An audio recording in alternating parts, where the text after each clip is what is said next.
Hello and good morning, everybody. Welcome to week two.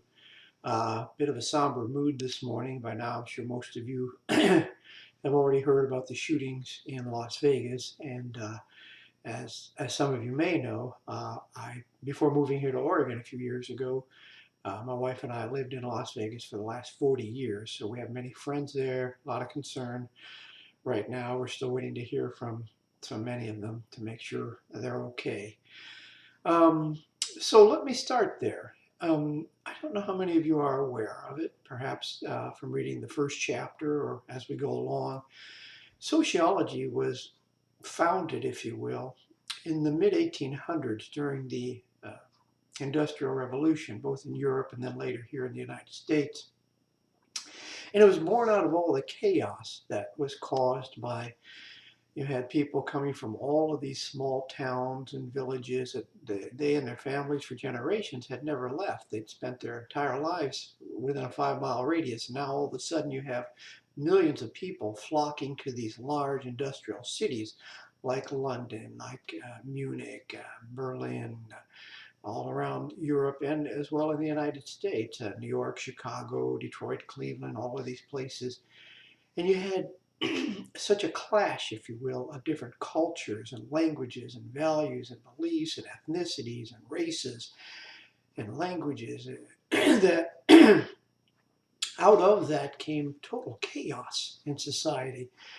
Murders skyrocketed, as did drug use, alcoholism, prostitution, gambling, all forms of deviant behavior. And it was out of that that sociology was born because religion, philosophy, these things could no longer answer the questions of what was going on in this country um, and with society. And so I know that today, following today's tragic news, there will be sociologists who continue to study these kind of events to try to make sense of what is happening in the world and why it happens, and more importantly, to try to prevent it again in the future.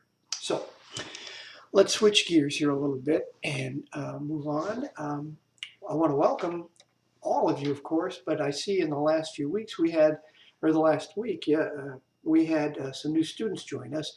Now, if you missed the discussion board, I'm sorry, but it's something that can't be made up because it is interactive from week to week. However, if there are a couple of you who missed that first week's discussion board, what I do is I typically hold off on that before doing anything with it. In other words, towards your final grade. I'll wait a bit, see how you do in the course. If you do okay in the course, then I'll waive that first week that you missed a discussion board. Otherwise, you will be required to keep up with the rest of the course. Those of you who may have missed, I think there's only a couple of you who missed that first discussion board. So let me start there with the discussion board.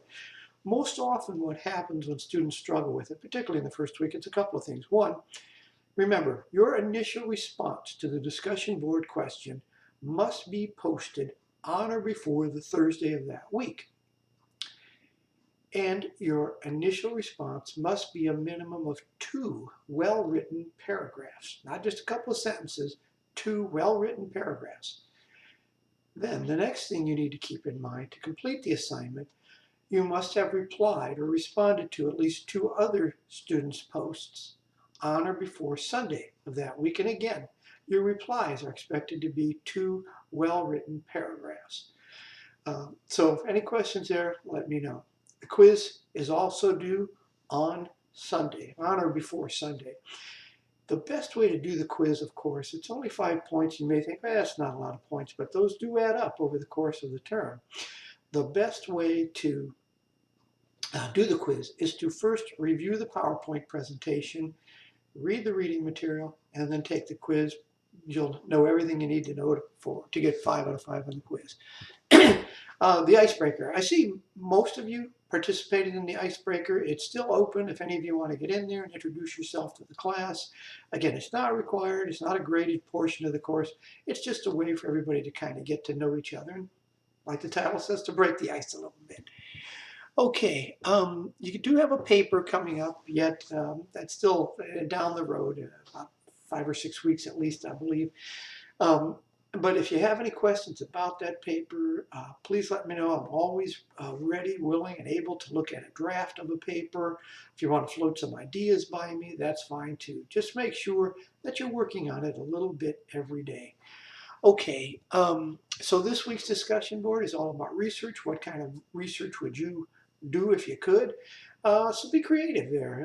You know, this is always a chance for me to get to see what kind of interest you have, and a good way for you to kind of, you know, pick the old brain here and think about things that might be on your mind and how you would like to research them. Finally, last couple of things I want to say have to do with grading. I will be grading your discussion boards this week, probably tomorrow. I usually have them done by Wednesday, but I teach at another campus on Mondays and Wednesdays, and so by Monday and Wednesdays get a little tied up, but I will either later today or tomorrow for sure. I'll be grading those discussion boards. The quizzes are automatically graded. Um, so that's about it. If you have any questions, feel free to always send me an email.